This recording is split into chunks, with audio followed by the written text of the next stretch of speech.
L'eau, c'est la vie. Sans elle, la terre n'est que désert, où hommes, bêtes et plantes ne peuvent pas vivre. Dans le langage de la Bible, l'eau tient une grande place, car dans les régions que le peuple de Dieu habite ou traverse, elle est rare. Dès la Genèse, au moment de la création du ciel et de la terre, le souffle de Dieu plane sur les eaux.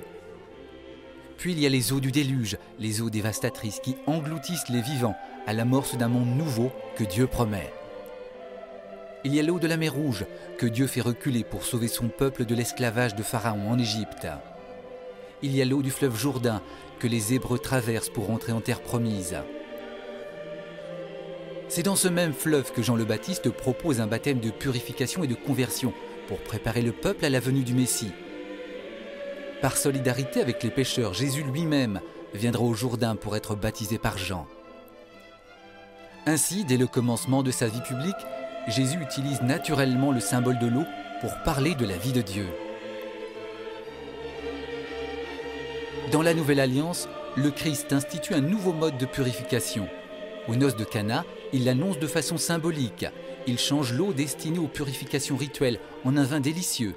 Un vin qui symbolise l'esprit, le don de la charité, la joie du royaume de Dieu.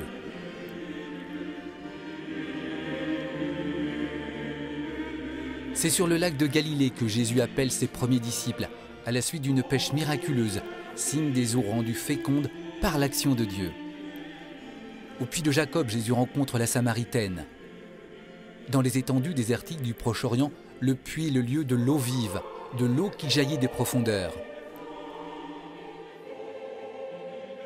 En demandant à boire à la Samaritaine, Jésus lui révèle qu'il est lui-même la source d'eau vive, seule capable d'apaiser la soif de l'homme.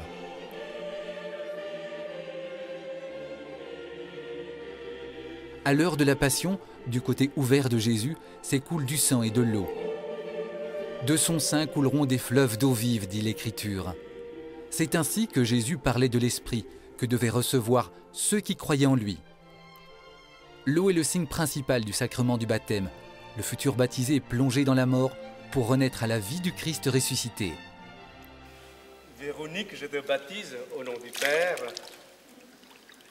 et du Fils et du Saint-Esprit.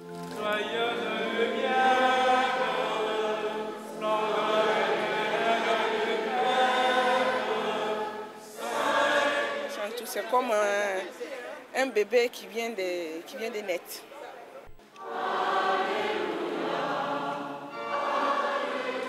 Chaque fois que nous faisons le signe de croix avec un peu d'eau bénite, nous pouvons nous souvenir de notre baptême.